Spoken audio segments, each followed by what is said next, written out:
All right, hopefully everybody just give me a thumbs up if you can see that on the screen. Cool.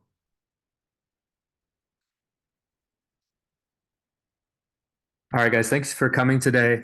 Um, really excited to give this presentation and kind of share some ideas about, some writing and sales psychology that you can use, in your online presence for your companies, for more leads, more deal flow, more connections. We're going to talk a little bit about what goes behind, the sales psychology of writing, basically. Everyone thinks of sales and they think of, sales calls on the phone, but a lot of it can happen written down too. So that's what we're going to cover a lot of today. So who am I? My background's in marketing, and my core skill set is this copywriting that we're going to talk about. And co-founder of the Business Acquisition Summit, worked with a few companies, and recently landed back here in California after I was traveling the world 2 years as a digital nomad. So I was working from my laptop and finally settling back down here in the United States. But definitely had a great time doing that traveling as well. Kind of actually looking forward to getting some roots down. It's fun to travel for sure, but you're always jumping from place to place. It can get a little hectic. So that's a little bit about me. And today we are going to get into this thing about persuasion. So most people on this call are, business people. So this probably doesn't need to be covered, but sometimes when you say persuasion, people say, "Oh, you're just manipulating people," right? This is one of my favorite quotes from Dan Kennedy. He's kind of a big name in the world of direct response marketing, which we're going to talk about here. Is every small business that puts up a website is engaging in psychological manipulation. That's not a question. That's what the thing does. The only question is whether yours is going to be any good at it or not. So you're either going to do it well, skillfully, consciously, or you're going to do it poorly. And you're either going to have good intent or evil intent. So I just want to set the stage there, and just add that in. So what is copywriting? It is using written words to sell, or to encourage an action. So you're not always pitching to have someone buy right now. Sometimes it's to join your email list. Sometimes it's to, stay in touch. Sometimes it's to comment on a post. Sometimes it's to reply to an email. Sometimes it's to share your phone number.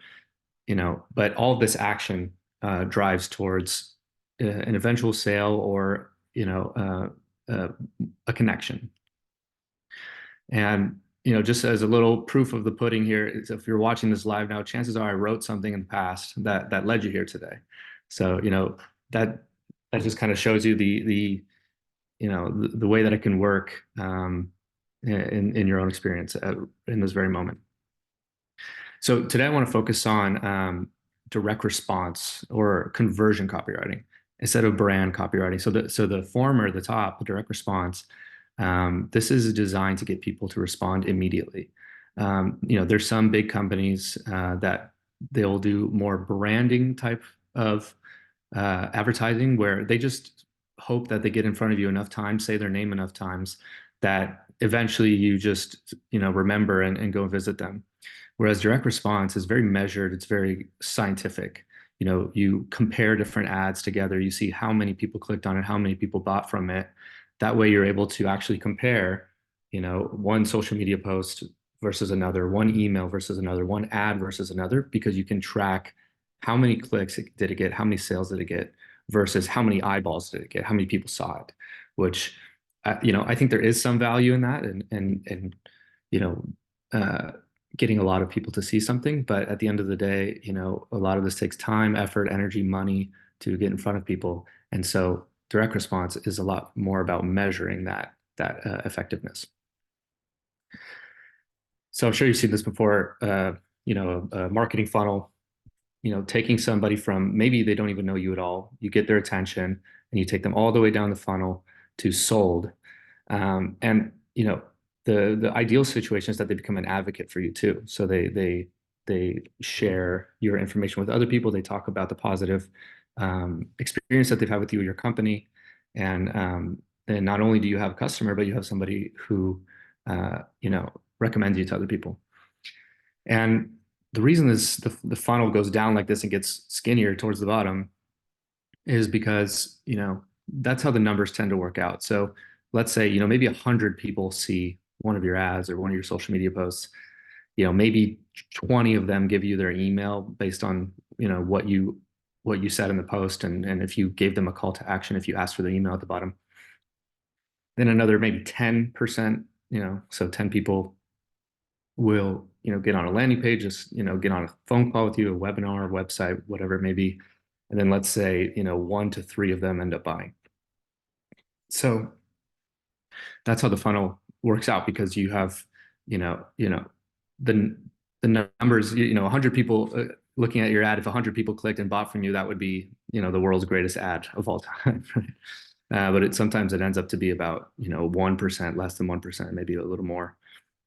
And the reason I put email down here a little bit lower than here is because email is a little bit warmer. So, you're not, and I would say social media posts is a little warmer too. You may have people that you're connected with on your LinkedIn or your Facebook. Ads is completely cold because you're kind of putting it out there to strangers. It gets a little warmer as you go. People get to know you more. And we're going to talk about just the different written assets that you can use as you move someone down this funnel. So, American President Abe Lincoln said, "If I only had 1 hour to chop down a tree, I would spend the first 45 minutes sharpening my axe." So in this case, sharpening the axe is research. And so I'm going to talk about 9 research questions. I come back to these all the time with clients or partners when we're kind of trying to dig into who we're speaking to and what makes us different and what makes our product, our service different. So you start with the ideal client or deal. So if you don't know the type of person that you want or the deal partner that you want, it's going to be really hard to speak their language and to attract them. The more specific you can get on this, the more you'll be able to speak to that person. And then the story of why you started your business. The stories can allow you, your reader to identify with your journey. If you kind of have a face of the company, if it's yourself or a personal brand, that's one thing. If it's more of a faceless brand, you can still use different stories to kind of demonstrate the problem that you solve. And then what are the top benefits, that people get from you? How can you help transform their lives? So there's a big thing in copywriting, it's features versus benefits. So, if you take a lawnmower that you cut grass with, a feature of the lawnmower it has very sharp blades at the bottom, right? But a benefit is that, this lawnmower will help you get a beautiful yard that your neighbors are jealous of, So it's taking it one step beyond what your product or service is in terms of the features, describing it, and more putting the spotlight on the, client or the customer, that, how their life stands to change. Unique value proposition. So trying to get, yourself or your service or your company to, separate from everyone else. So people are weighing in their heads, okay, well, this person, what's different about this person? What's different about this company? And if you can find out what that uniqueness is, you can stand out. What potential bad solutions are your, clients turning to? So if you can touch on things that didn't work out for them in the past, that can show that you kind of understand the problems that they're having. You can kind of create a bond there. And then this one is big. Top 3 biggest fears, frustrations, worries. Fear is a very powerful emotion. If you can tap into that and kind of, again, show that you understand what the fears are, what the problems they may be running into are, you can then position yourself or your company as the solution or the antidote to that. What does their dream life look like? Anything they secretly desire. So I learned this from a good marketer named Travis Sago. He talks about, taking people from the before picture to the after picture. You see those health companies that, it's like the person before they lost the weight and after they lost the weight.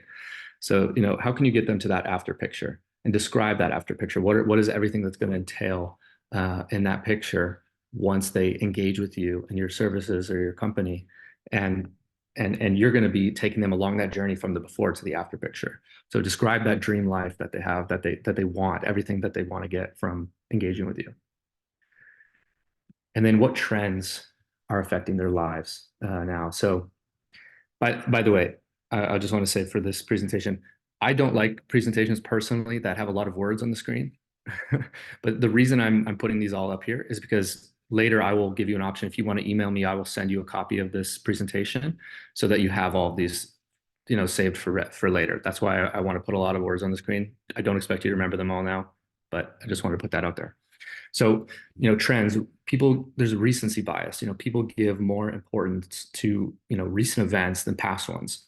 So if you can show, you're kind of an authority, you have your finger on the pulse of what's going on now and what's coming, people will look to you with more credibility, and you can help them predict problems and avoid them. And then lastly, what are the most common objections you hear? People not working with you or doing a deal with you, or, buying your product. I think some people they're a little hesitant, or they're afraid to talk about objections. They don't want to give people a reason to, think that they wouldn't buy. But people are thinking about this anyways. So just try to address as many of them as you can and leave them without a reason really to say no. So ultimately, this research is important because this is one of my favorite quotes as well. People do not buy when they understand you. They buy when they feel understood. So this research will allow you to help the person that you're writing to, that you're speaking to feel understood. Like, wow, that this person gets it. That's what you want them to think. Like, yes, like that's exactly right. There's the book, Never Split the Difference, Chris Voss. One of the best responses you can get is not you are right, but yes, that is right. You want people to have a deep feeling that you get what's going on here, and that will allow you to connect with them. So, I like to think of this. You've probably seen a picture like this before, the iceberg. You see a little bit at the top, but underneath, under the water is really the big part, and all the part that people don't see. So we talk about, copywriting iceberg here, all the writing. The tip of the iceberg is something that gets people to take action or buy something. And then all the unseen stuff is the research that you do. It's the readability of your writing. Are you bunching everything up into fat, paragraphs that people get tired of? That looks like a lot of reading, a lot of work. I don't want to read it. Or are you breaking it out into different lines? Are you keeping it at a simple, direct language? Structure. Are you asking people to buy or, take an action too early before you kind of, describe their problem, tell a story, overcoming an objection, right? So how you structure the writing itself can really make a big difference. Context or congruency. Where are you writing? Are you writing, is this a LinkedIn post? Is it an email? Is it a caption on an Instagram post? All of these are going to be different. People are going to be in different mindset when they're in their email inbox versus when they're on LinkedIn versus when they're on Facebook. So kind of think about, where they're at mentally when you are writing something, as well as congruency. How does if let's say you're writing an email, think about how that fits into a larger campaign, and what you talk about in the email. If you give them a place to click to learn more on a website or a landing page or a video, it should be congruent with with what's on that page. Like, for example, if you got an email from me that said, hey, come to this webinar, find out how to persuade people using writing, and then you click through to the page and it's something that's completely irrelevant to what I was talking about in the email, you're not going to click, right? So making sure it's congruent all the way through. And then personality and fun and intangibles. Is your writing energizing? Is it fun to read? Is it boring? You want to let some of your personality, and it's really helpful when it's a personal brand or a company with a face, if it's just yourself as the service. But if it is a faceless company, there's still ways you can inject some of this personality. You can allow yourself to make that come through. Even you don't want to come off as corporate and cold. And then the call to action, the close. So at the end of some of these posts or emails, it might be click here, maybe, hey, if you're interested to learn more, comment below. So the CTA itself might be different. But you can use different elements that will increase the likelihood that people take an action now instead of waiting on it. So can introduce some urgency, a deadline, a scarcity. There's only so many spots, maybe a guarantee or different testimonials and social proof, stuff like that, that will increase the chances that someone will take an action. So all that is kind of under the surface of a simple email or a social media post. So let's talk about how and what to write. I took this picture from one of my favorite books called How to Pitch Anything by Oren Klaff. And we're talking about people buying things.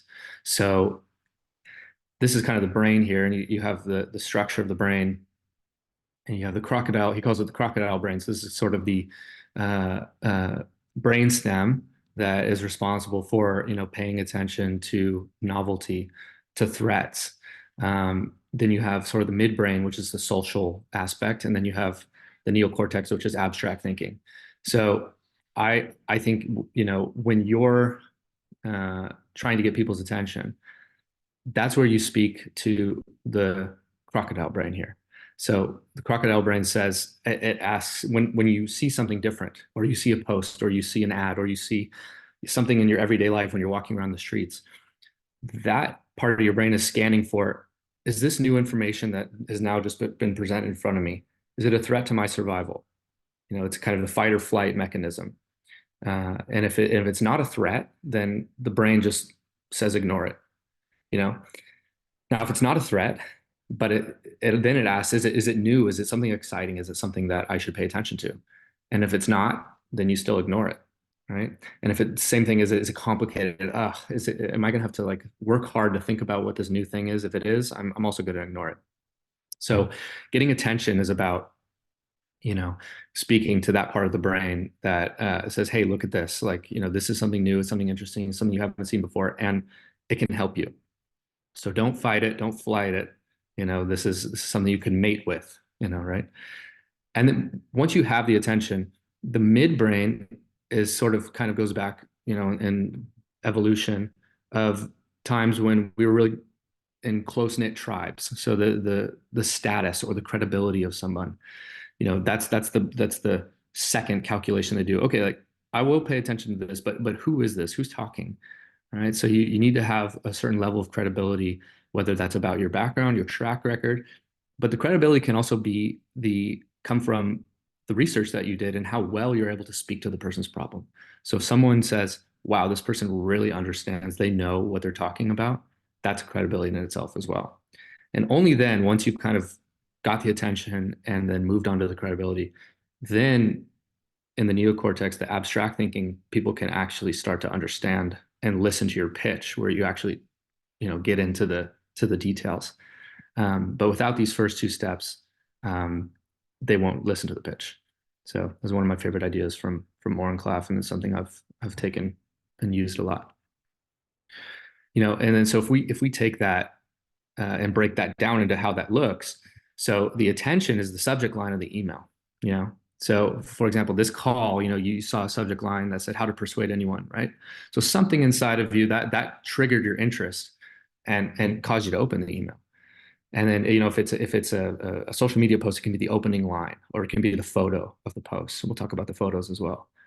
And then the credibility is the body, so that's again, that's where you kind of, you can include things about your background. You can speak to the issue at hand and build the credibility there. And then the close is a click, can be, if you include a click in your post or your email, or sometimes, like I said, if you say, hey, you want to find out more about this, comment on this post. And then once people do, you can message them or whatever it may be. But that's how it can play out, within the writing. So here's the 7 types of posts and emails I use the most. And I kind of cycle through these, on a weekly basis, for clients or partners or myself. Direct offer, I'm just going to skip to the bottom. This is where, you go straight to pitching something. So I wouldn't use this often, maybe, once or twice a week. You don't want to train people to think every time I see this person's email, every time I see this person's post, they're just pitching. That's all they care about is trying to sell. I'm going to start ignoring them. So all this other stuff you can pepper in and cycle through. So, educational, let's just for example, like, if your main thing is acquiring plumbing companies, you want to speak to the business owners, the owners of these plumbing companies, and educate them about how to exit, how to sell, how to merge, how to you know grow their shareholder value. And you can talk about, hey, here's four things plumbing business owners don't think about when they're getting ready to retire. So that's kind of an educational thing. You're kind of giving advice, tips, stuff like that. Pre-handling objections. So if you constantly come across a specific objection um, in your sales process, isolate one of those objections and then just write a post about it. So you know most people think that it's impossible to sell their plumbing business because they have no one to take over the business, right? So here's how you can do a succession planning in your plumbing business. So you can get over that objection in an email, in a post, in an ad, before you ask someone to get on a call. And then social proof for client success. So this again comes down to credibility and track record. So you can highlight a client success story. You can share the amount of numbers that your company's doing and all the people you're serving. That this just builds that credibility and that authority. And then aspirational hero's journey. This can be, again, personal brand, someone with a face, but you can also use it in faceless companies as well. It's kind of sharing your journey, sharing why you do what you do, your story. We'll talk more about the hero's journey. I'll break it down in a couple slides here. Um, Engagement, asking people to respond, asking a question. This is seen a lot in social media, on LinkedIn or Facebook. Trying to get people to engage with your content, by you can ask a simple question. Hey, how you know I can't think of something at the moment, but these are more simple. That sometimes they're just one line, and it's designed to get people to think or to respond to you. And then, don't be afraid to show your personalities. Like, do a few funny posts here and there. Give a slice of life of what your life is like. If you're traveling somewhere, if you're experiencing something, if you're at a restaurant, don't be afraid to, kind of let people see the human side of you, um, and pepper in some of those posts as well. So I use all of these. And then again, a lot of writing here on the screen. Don't feel like you have to memorize all these now. I can send you the slides later if you email me. But these are just different angles you can take on these posts. So, you can tell the story. You can paint a mental picture for people. Imagine making sales whenever you want to, right? One of my favorites is counterintuitive. So that's like, most people think it's this way, but it's actually this way. Gets a lot of attention because, you challenge the status quo or what people think. Track record, again, that comes back to, kind of client success, credibility. Um, really leaning on your authority. If you have a strong background, if you have a strong track record, talk about your your credentials and how it relates to the reader. So you don't want to talk too much about yourself just for the sake of talking about yourself, but you can reference some of these things from your past, in order to say to give people a reason why they should listen. But you flip it again back onto the reader and kind of focus on them, so that you don't get caught talking too much about yourself, but that you're actually just providing useful information. Yeah, prediction is another example. What do you predict for the future? What do you predict for your industry, your market, and how will that affect the reader? How will that, if they don't engage with your company, what could happen? You know, So this is kind of that the Hollywood secret that I hinted at, in the lead up to this call, which is the hero's journey. So Joseph Campbell, author, talked about if you watch any Hollywood movie, if you read any popular book, every single main character goes through this hero's journey in some form. And if they don't, it's not likely that the the movie or the book will be successful because this is just a very deeply rooted psychological um, structure that we have in our minds about what it takes to accomplish something. So what I like to do when I do this, you can use this story content for your company or, personal brand, talking about your own journey. You have different things that the hero goes through. First, they start off at home here in the ordinary world, and then they have some sort of call to adventure. They want something more for themselves. Maybe they're more ambitious. Sometimes they're thrown into the adventure. They have no choice. Their country's at war, or they get lost on a trip, or whatever it may be, and that sets them off on the call. They meet mentors, they overcome challenges, they slay dragons, they eventually seize the treasure. So what you can do is think about your own life, or think about your company's sort of story, and break out one of these steps at a time of the different heroes' journeys. So, maybe one of your posts you can talk about the mentors of the people in your life that have helped you.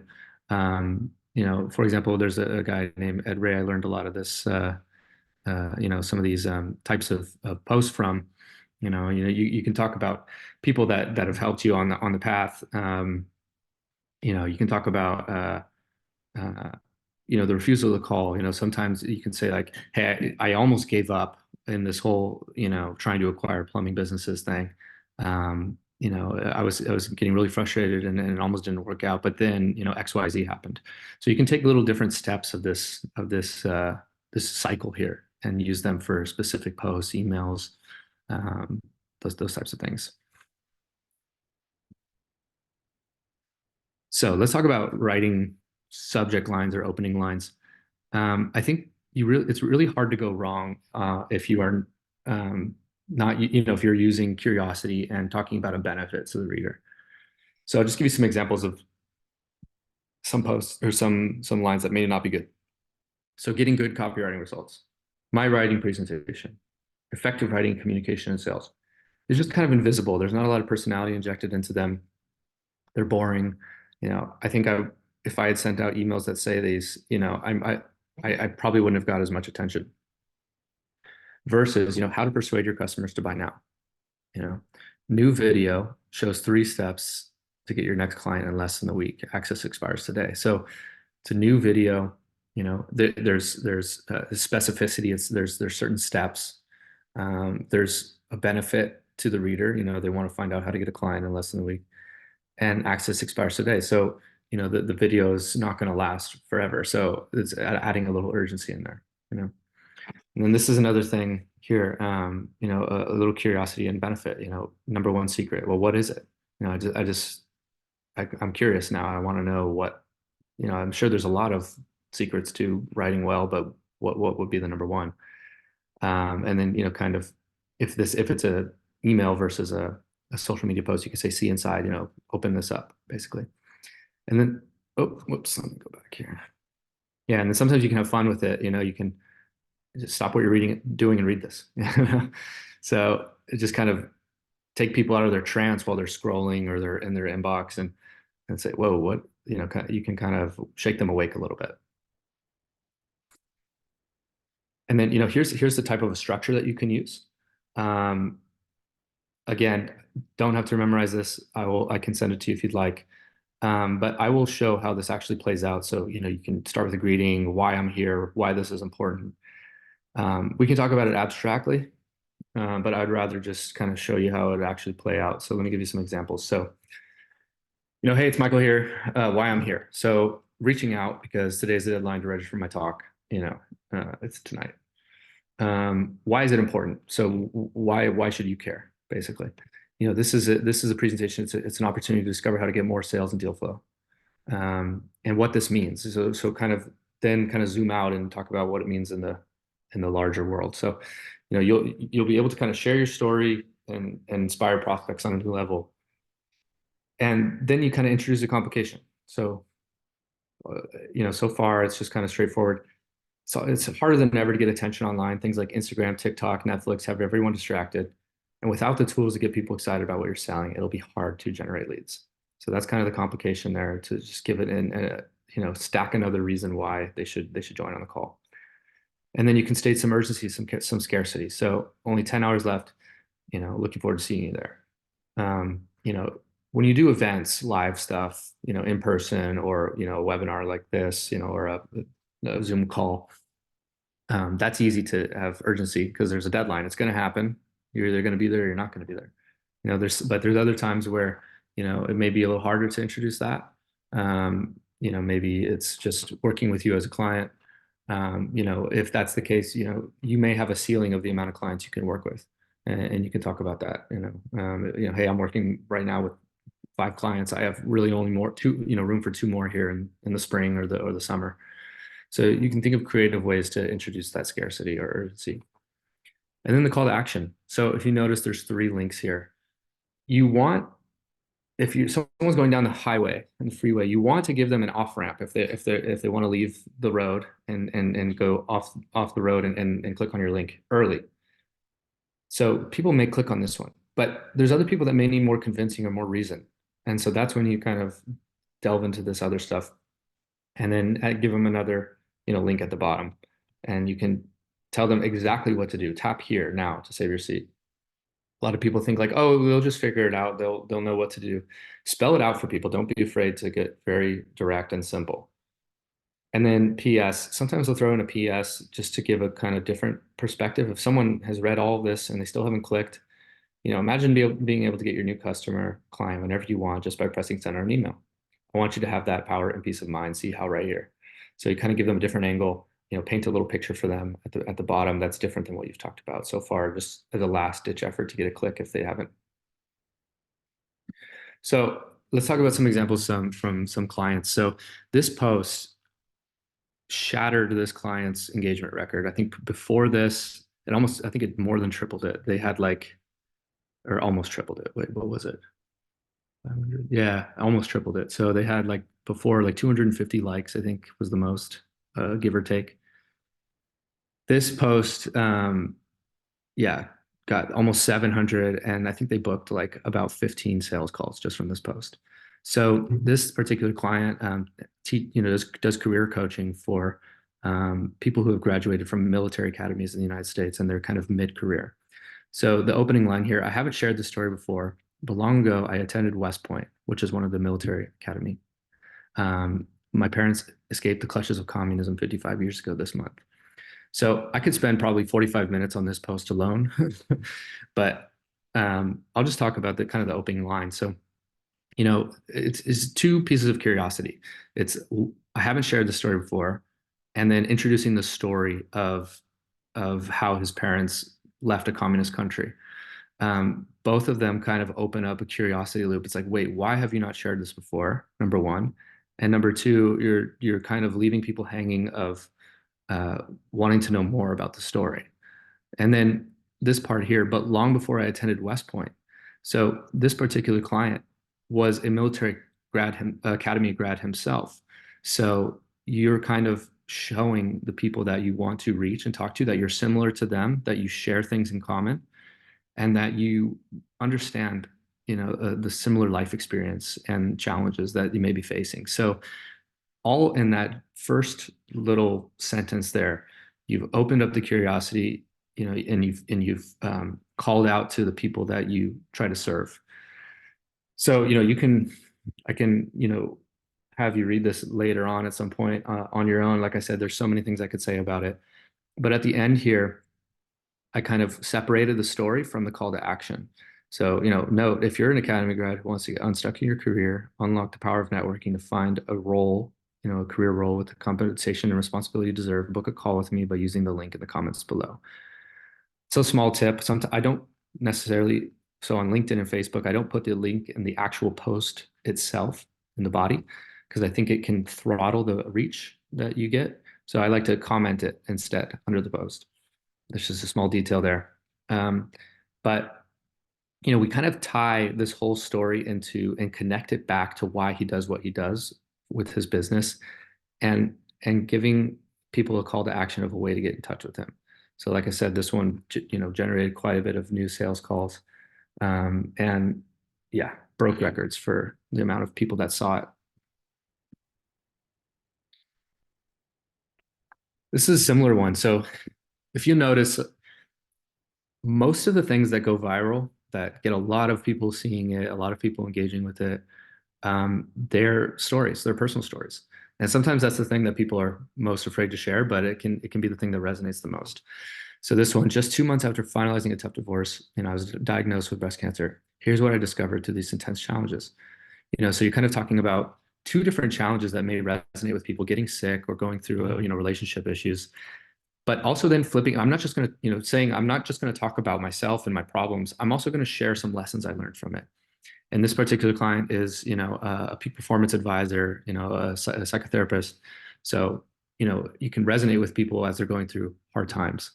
Again, this is another post I could spend a really long time on. We don't really have the time today to go through it line by line. But, again, we did, offer a call to action at the bottom, separate from the story. So I kind of include a little line separation here. And then I also included a little, testimonial here too. Again, adding that credibility, talking about, if someone's not sure what she does, you can understand her work just from a testimonial. So, our work uncovered many blind spots, my personal and professional life, decision-making process transformed in a way that has generated more personal time and more revenue for my company. So, you kind of, if you still don't get it up to this point of what she does, you can understand it from a testimonial. So this is another one. So I would say this is like less of a story and more of a direct offer type of post. So similar to that other one where you haven't talked about the story before, I've never done this openly before. I'm going to work with 10 people one-on-one. So this particular client does business coaching, and this is more saying, more of a pitch, more of a sales pitch directly. You get right into it. But we broke it apart. It's 3 big bullet points of what you can expect. It's urgency based on how many people are going to see this. There's only 10 spots available for it. And again, we included a testimonial at the bottom, kind of explaining the benefits that someone has received from him in the past. This particular post got, I think, about 13 leads. One of the leads, her family owned 4 $1 billion, at least $1 billion companies. So $4 billion companies have reached out after seeing this type of post. So that's you can connect with people anywhere. This particular one was on Facebook. You can connect with people based on who your network is and who your circle is and your followers are. Just by calling out, giving an offer from time to time. Hey, I'm going to do this. Are you interested? And one thing here is, so do me a favor and comment growth below. I think you also want to make it simple for people to reach out. So I think sometimes people are saying, well, I want to reach out to this person, but what do I say? I want to message them. I want to comment something, but it's again, it's kind of that like part of the brain that's like, is this going to be too complicated? So instead, you just give them one simple thing to do. Comment growth. If it's an email, it can be reply with the word growth, or it can be click here.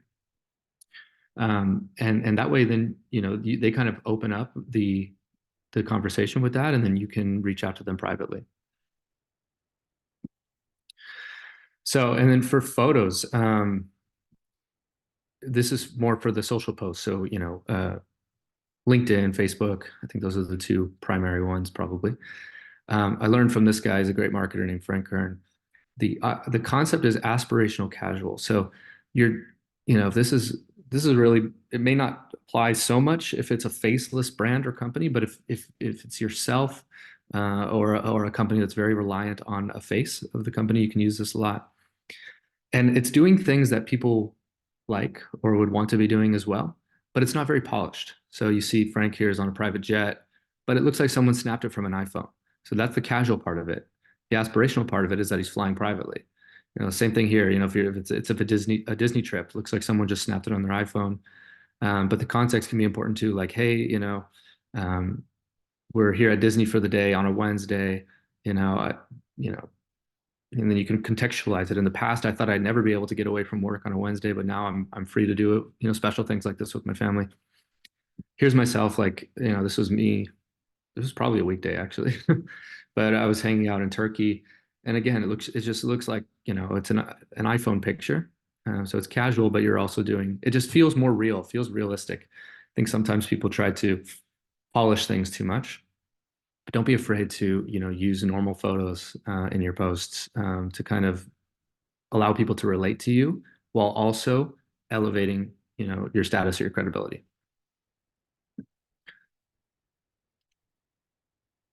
All right, we're almost wrapped up here. I just want to talk about websites too, because I know I mentioned that.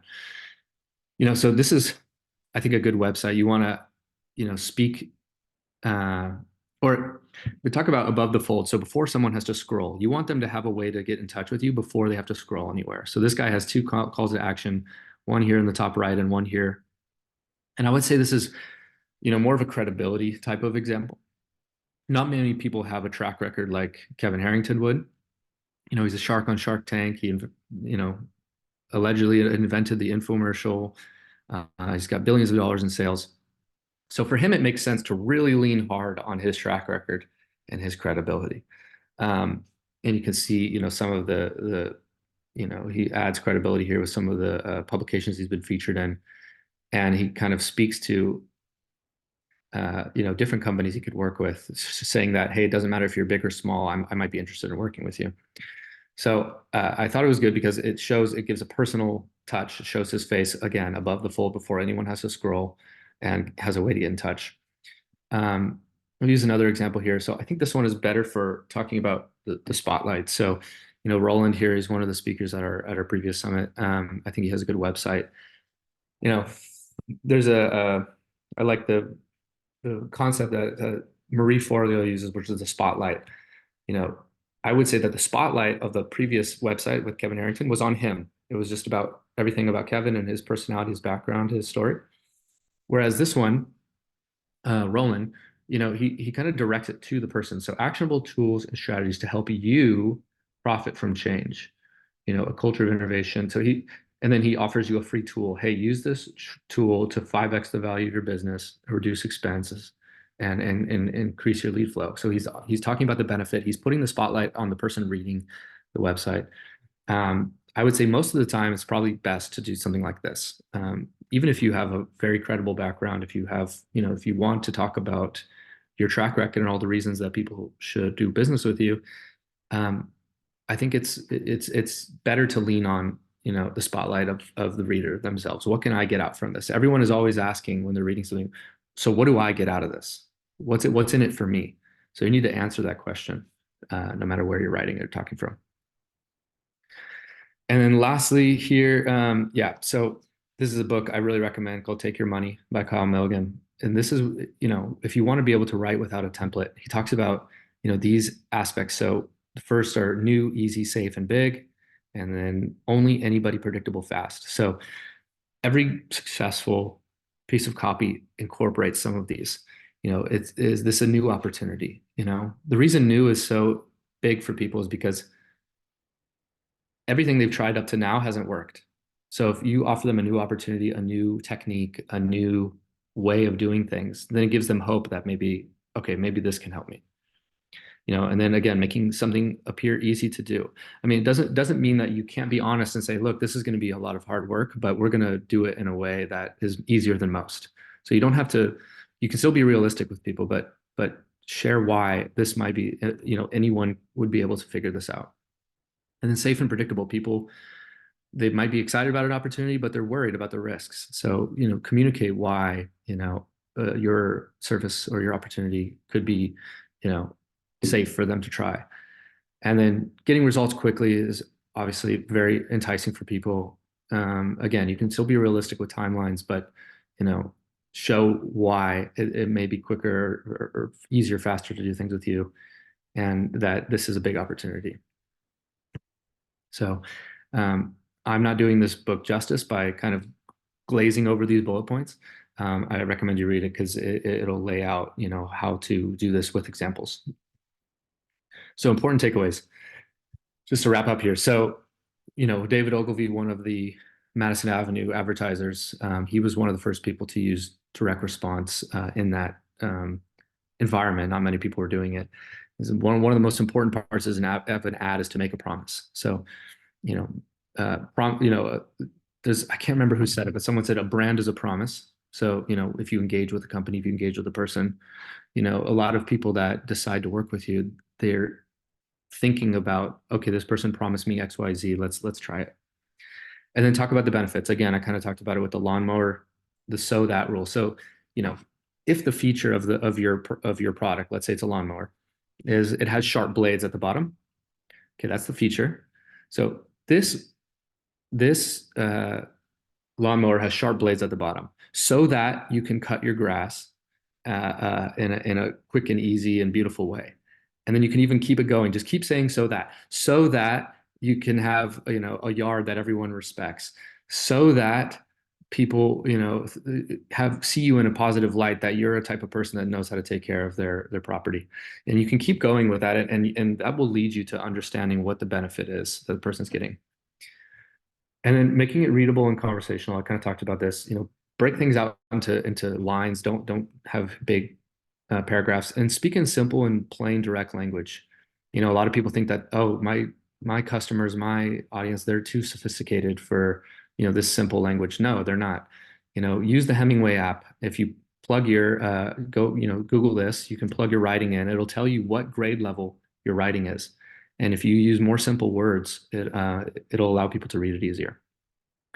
And then, you know, people are skeptical. Use proof and demonstration whenever it's possible. So this is a good example. This guy on YouTube, you know, he sells this blender, and the video series is called Will It Blend? And instead of talking about how amazing this blender is and all the, you know, features and how sharp the blades are and how, you know, powerful it is, he just blends an iPad. He puts an iPad in the blender, it comes out as powder. So that's the proof, that's the demonstration. You don't need to say anything more about the blender. You see how powerful it is.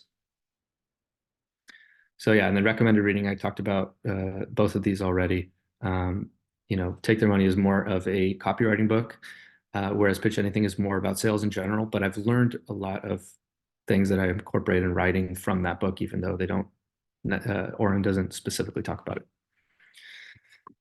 Cool. So that's it. If you have any questions, I'm happy to hang out for a little bit of time here and answer. And like I said, if you want a copy of this presentation, just email me subject line copy Zoom so that I know where you're coming from, that you came from this presentation, and you'll find my email here at the bottom. So appreciate you guys hopping on, and yeah, happy to answer questions if you want to unmute yourself.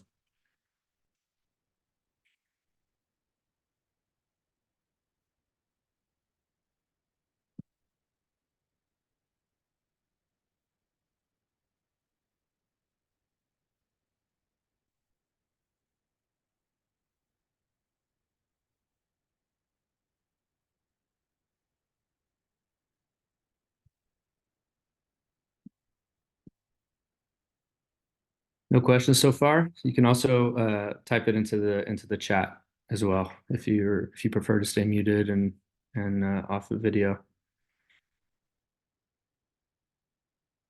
Hey, Madi. Yeah, you're welcome. Thank you so much. Appreciate the feedback. I will type my email into the chat here in case you guys want to send it to me.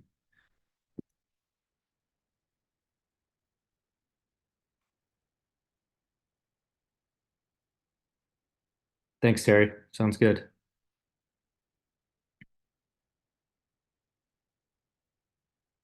Thank you, Carl. Appreciate that.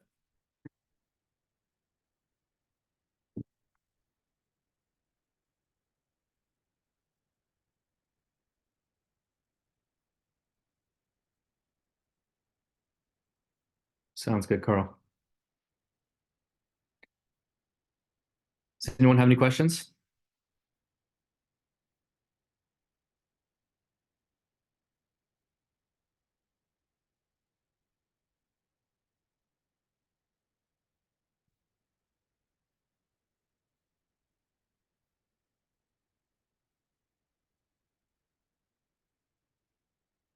You're welcome, Robin. Thanks for coming. All right, I will hang out here for another 2 minutes. Thanks, Massimo. Good to see you. Thank you for coming. So I'll hang out here for another couple minutes, 2 minutes here. If you have any questions, let me know. If not, I will sign off. Okay, so Dave says, do you design sequences that tie your social posts to emails, etc.? I'm guessing you mean, just in general, like a designing a flow versus actually designing like pictures or, graphic design.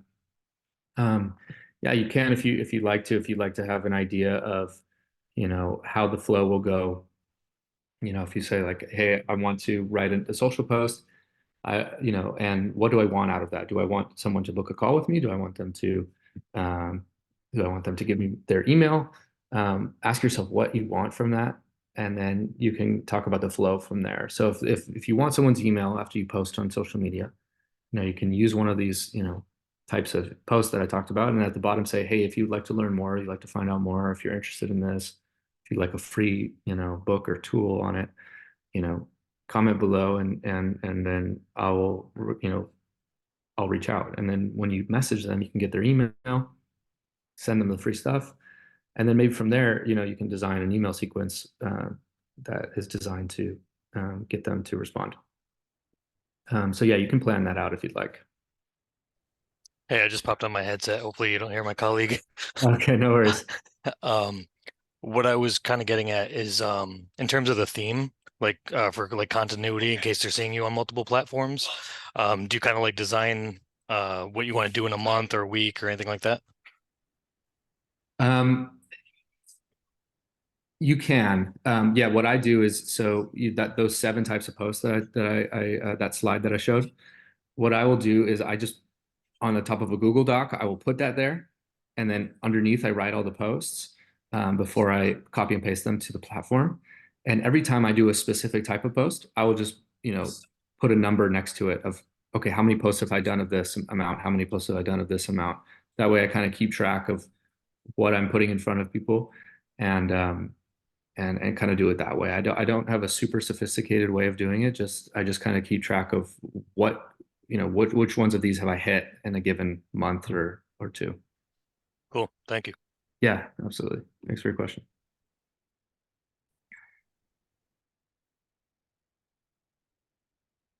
Any other questions, guys?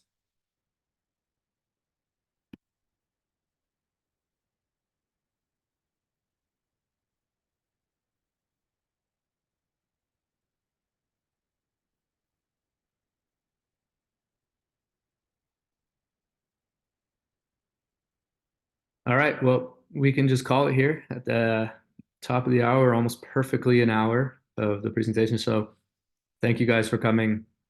Um, and I will also probably send out a recording of this presentation too. So keep an eye out for that. Appreciate you guys showing up today, and I'll see you again soon. Bye. Thank you guys. Bye. Bye.